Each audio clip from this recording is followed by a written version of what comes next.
Bonjour et bienvenue dans la chaîne Mathématiques Sciences. Aujourd'hui, je vais vous présenter et expliquer une nouvelle vidéo, qui est une vidéo donc d'exercice à laquelle nous allons voir comment on peut démontrer cette fois-ci, comme promis, comment on a affaire à des droites perpendiculaires. Alors donc là, c'est parti mon kiki, démarrons donc cet exercice. Tu peux mettre la vidéo en pause et puis après donc nous allons corriger pas à pas cet exercice. Sur ce donc, c'est parti mon kiki. Alors donc là, le but de l'exercice, en gros, c'est de démontrer que nous avons bien affaire à des droites perpendiculaires. Mais, effectivement, lesquelles? Alors, on pourrait bien se demander, parce que ici, on a une perpendiculaire, et donc on nous donne une parallèle. Donc là, justement, voilà, on voudrait démontrer que la droite D est bien perpendiculaire à la droite, et tout simplement delta, ok? On sait que, justement, la droite D' est bien parallèle à la droite delta. C'est tout ce qu'on sait pour l'instant. Donc déjà, on va mettre ce que l'on sait, ok? Voilà. Donc du coup, ce que l'on sait, pour ceux qui n'auraient pas trop bien suivi, on sait que la droite D est perpendiculaire à D', et que justement, la droite D' est également parallèle à la droite delta. Donc du coup, on peut écrire que l'on sait que, que D est perpendiculaire à D', et que D' est parallèle à delta, ok? Donc là, bien évidemment, voilà. Ici, vu que je n'avais pas trop de place à cause du trou que j'ai formé ici, du coup, j'ai réécrit en bas. Mais voilà, en gros, tout ce que l'on sait. Bon, ça, c'est la première étape. Seconde étape, propriété. Donc là, on la cite, on peut l'introduire un petit peu comme on veut. Bon, alors là, moi, je vais introduire par or. On aurait pu très bien l'introduire d'après la propriété ou bien autrement, d'ailleurs. Ok? Voilà. Donc, or, justement, qu'est-ce qui se passe dans ce cas-là? Si on a deux droites, ok? Si on a donc deux droites perpendiculaires et donc une perpendiculaire. Et justement, il y a une propriété qui dit une chose suivante, un peu bizarre, mais qui sert à démontrer qu'on a bien affaire à des droites perpendiculaires. Et il nous dit la chose suivante. Si vous avez deux droites parallèles, alors toute perpendiculaire à l'une est perpendiculaire à l'autre. Donc du coup, on peut citer la propriété. Or, si on a deux droites parallèles qui sont perpendiculaires à l'une, alors elles sont perpendiculaires à l'autre. Ok? Donc toute perpendiculaire à l'une est perpendiculaire également à l'autre. Ok? Voilà. Donc après, je vais réécrire la propriété noir sur blanc.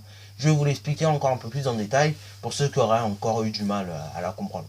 Parce que c'est vrai que même moi, quand je l'ai apprise, je sais que ça existe depuis la 5e, ce genre de propriété, mais quand j'ai commencé à vouloir l'apprendre, en fait, je me suis dit, oula, j'ai eu du mal, et au final, quand ça s'appelle, tant qu'on n'a pas compris, on peut pas apprendre ce genre de propriété, ok? Donc c'est bien, c'est bien le truc d'excellence, ok? Tant que vous ne comprenez pas le principe, vous ne pouvez pas apprendre. C'est la même chose qui se passe lorsqu'on veut comprendre les atomes, ok? Et notre monde qui nous entoure, tel que l'univers, ces choses-là. Bon, assez parlé, j'indique la propriété et je vous explique un petit peu plus. Voilà. Donc là, je vais surligner la propriété pour que vous sachiez qu'est-ce qu'il faut apprendre en termes de propriété. Parce que mine de rien, faire une démonstration, par moment, ça va vous apprendre des propriétés. Ok? Voilà. Moi, par exemple, quand je fais une démonstration, moi, ça m'aide à me remémorer des propriétés. Parce que plutôt dans une démonstration, soyons honnêtes, c'est de ressortir la propriété nickel. Ok? Parce qu'après, en soi, dire ce qu'il y a, ça va, puisque tu l'observes et on te dit. Mais après, conclure, c'est pas ultra compliqué, il faut reprendre un petit peu les termes de l'énoncé. Donc en gros, ce qu'on veut prouver. Donc là, revenons à nos moutons. Donc du coup, la propriété. Alors donc là, la propriété, elle nous dit que si nous avons deux droites parallèles, donc là, ici, nous avons la droite D' et delta, et du coup, si on a une perpendiculaire à l'une, donc si justement nous avons la droite D qui est perpendiculaire à D', alors, d'après la propriété, la droite D sera également perpendiculaire à la droite delta. Ok? Et donc, du coup, en gros, on peut conclure ça, que la droite D est perpendiculaire à delta. Donc, du coup, on va mettre, D perpendiculaire à delta. Voilà, donc ça c'est la conclusion. Bien évidemment, pourquoi? Parce que tout simplement, d'après la propriété que nous avons citée précédemment. Ok? Donc là,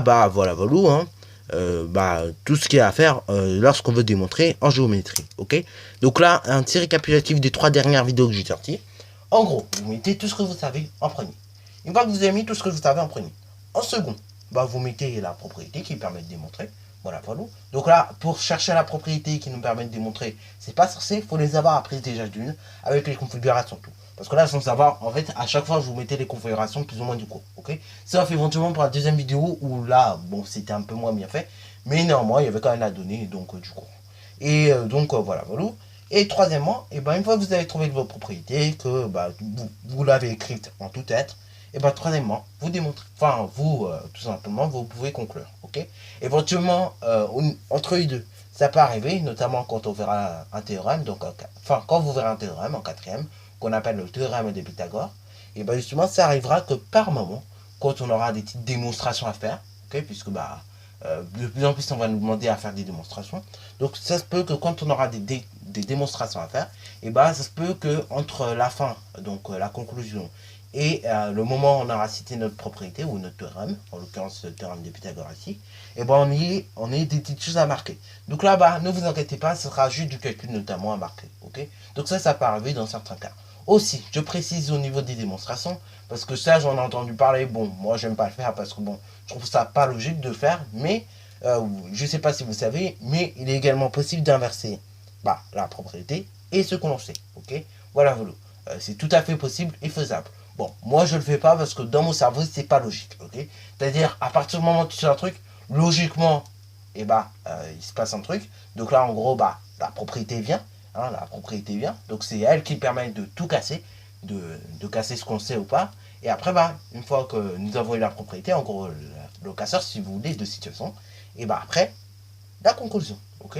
Bien évidemment la conclusion se met toujours en dernier. Ça c'est interdit de la mettre en premier, en second, bref, ok. Et bien évidemment, je rappelle un petit truc aussi au niveau de la conclusion. Voilà, quand vous avez une démonstration à faire, il faut faire ça. Il ne faut pas juste mettre la conclusion. Donc, nous avons des droites parallèles. Ok. Au brevet d'ailleurs, vous aurez des petites des démonstrations comme ça. Et normalement, au brevet, si je ne me trompe pas, vous avez un exercice de géométrie plane en l'occurrence. Et dans cet exercice de géométrie plane, bien souvent, eh ben, on va vous demander de faire des démonstrations. Donc de montrer que par exemple J égale 4 cm, etc. Donc là vous aurez le théorème de Pythagore, vous aurez vu à ce moment-là un théorème qu'on appelle le théorème de Pythagore, la trigonométrie, les triangles semblables, et tout plein de choses encore hilarantes et très et super à voir. Ok. Franchement donc voilà voilà. Bah voilà voilà. Donc là bah depuis que vous avez connu comment on fait une démonstration, en fait vous vous lancez peu à peu dans l'aventure mathématique. Et ça c'est super. Sur ce donc, c'est déjà la fin de cette vidéo. Si tu as encore un petit bug sur les trois propriétés, je te conseille de refaire l'exercice et de les apprendre au fur et à mesure. Parce qu'en fait, faire des exercices, c'est ça qui permet d'apprendre les propriétés. Moi, c'est comme ça d'ailleurs je fais pour apprendre une propriété. Je ne le fais pas que réciter. Ok. Donc voilà, voilà. Sur ce donc, et bah, bonne réussite à toi en mathématiques et en sciences. Voilà, voilà. Et donc, et bah, c'est la fin de cette vidéo.